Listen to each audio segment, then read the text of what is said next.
Hey everyone, thanks for tuning in. I'm Ciara, and in today's video, I'll be talking about one of the most universally loved foods in the Philippines, white rice.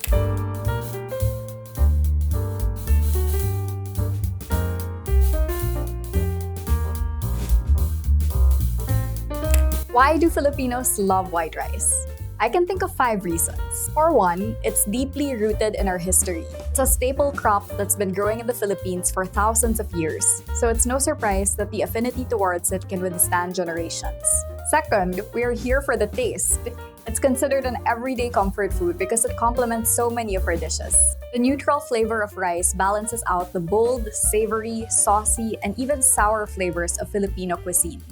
If I'm eating sinigang, kare-kare, or sisig, you can be sure that I'll be looking for rice to fully enjoy it. Third, it's for sustenance. It's an energy-rich carb source and an affordable way to fill you up, so it's practical to have, especially for those who live in large households. Fourth, it's part of our daily lives. Households typically have regular rituals of cooking rice, and many family and social gatherings have rice to tie together shared meals. And fifth, it's part of our culture. It's not just for everyday savory dishes, but we also have sweet, sticky rice desserts during festive occasions, also known as kakanin. So yes, white rice is here to stay. By the way, if you're Pinoy and watching this, if I missed out on any other reason, feel free to drop a comment down below to add on. And if you're not Filipino, let me know if rice plays a big role in your country too. There's sushi in Japan, biryani in India, paella in Spain. I'm sure there are many more. But despite all these factors, unfortunately, white rice tends to get a bad rap globally in diet culture. White rice undergoes a lot of processing, so they are refined and stripped of their original nutrients. They're also low in fiber compared to whole grains like brown rice or quinoa. On top of that, white rice also has a high glycemic index or GI, which causes a rapid spike in blood sugar levels. This can be a concern for those with diabetes or those who are trying to manage their blood sugar. And it can be associated with weight gain because it's calorie dense. But when you look at each side, does one outweigh the other? Here's my take. Culture, taste, and health are all important, and none of them need to be compromised. So white rice does not need to be cancelled, and it can work for a balanced diet when consumed mindfully. White rice can be demonized in the following cases: when the veggies are too little or completely left out of the plate, when it's paired with high sodium, high fat, or high sugar dishes like lechon kawale or biko without other nutrients to balance it out, or when it's consumed too frequently, like thrice a day. But white rice isn't inherently bad. Yes, it's refined, it has high GI, it's high calorie, but it's a quick, practical energy source. If you love it, just pair it with vegetables, lean proteins, and healthy fats. These can help reduce the glycemic impact of white rice. Ideally, we have less of the deep-fried, extra salty, or sugary stuff, and don't shy away from the other healthier grains every once in a while.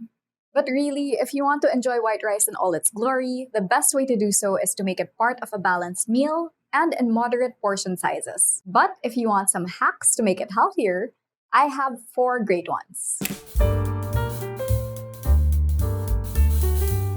My husband found this online. It's called zakokumai, and it's a Japanese multigrain rice mix. It has 14 grains from red rice, black rice, rolled oats, adlai, a lot of really good stuff. So when you're cooking white rice, all you need to do is add 2 tablespoons of this stuff into the pot and cook it the way you normally would. The ratio is 2 tablespoons of this to 1 cup of white rice. Then when it's all cooked, just mix them together. It adds fiber, vitamins, and minerals to your white rice, and the best part is, it tastes exactly the same, and the texture is exactly the same. Super easy and high impact. Here, I'm pairing this with kare-kare, a Filipino stew with a savory peanut sauce and a touch of bagoong. For protein, we have beef, and for veggies, we have eggplant, beans, and bok choy. If you can't find zakokumai, you can just use brown rice or any other whole grain similarly.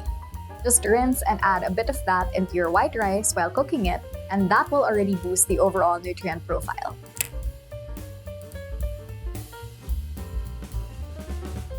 If you have a rice cooker, you can make a full balanced meal right in this spot. It's so convenient and comes out really tasty. You can use any protein you want. For this one, I'm using firm tofu and edamame. I'll just slice the tofu into cubes along with veggies like carrots and broccoli. Then I'll add my rinsed rice to my cooker along with some water and top it with the tofu, edamame, and veggies. Then we'll make a quick sauce to tie everything together. We'll mix soy sauce, sesame oil, honey, grated ginger, and minced garlic and drizzle it all over. Then switch on the cooker and let it do all the work. When it's done cooking, let it steam for around 10 more minutes, then it's ready to fluff up and mix together. You can use any other protein or veggies, just chop them into smaller pieces for easier cooking. Then you can add any toppings you want, like sesame seeds, scallions, chopped peanuts, or chili flakes. It comes out really flavorful and balanced, and it's practical because you literally cook the whole meal in one pot, plus leftovers.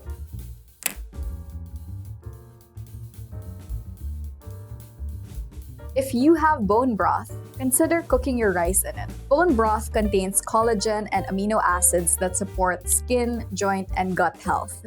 And if you cook your rice in it, it adds flavor and minerals like calcium and magnesium, which are good for bone health.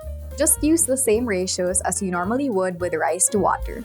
I normally do 1 cup of rice and 1.5 cups of water, so in this case, I'll do 1.5 cups of bone broth. And there you go. Your rice has an instant nutrient boost with even more flavor.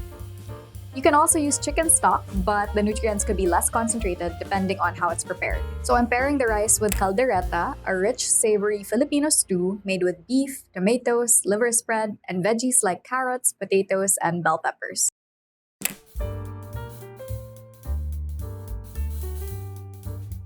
Another really easy, great way to add nutrients to your rice is by adding spices and herbs.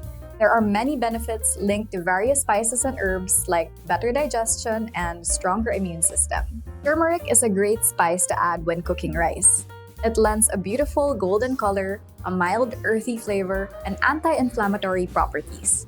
When cooking a cup of rice, just add half a teaspoon of turmeric into the water. You can also add a few twists of black pepper to activate the turmeric. For the herbs, parsley is always a good rice topping, an instant way to level up your dish. Here I'm bringing together chop suey, a Filipino stir-fry dish with protein and veggies that's sometimes coated in a thick sauce made from cornstarch, water, soy sauce, and oyster sauce. And there you have it, 4 easy hacks that can make white rice more nutritious. If you don't feel like doing any of these, it's fine. Just remember the basics. Make rice part of a balanced meal with protein and lots of veggies, have it in moderate portions, and explore other healthier grains like brown rice every once in a while. Eating healthy doesn't need to be overwhelming. Just being aware of the basics and being more mindful about our eating choices each day can make all the difference. In this video, I share 6 habits that you can keep in your back pocket to make healthy eating more effortless if you want to check it out. And for more nutrition and motivation content, please feel free to subscribe to this channel and hit that notification bell for future updates. Thanks for watching, and I'll see you in the next one.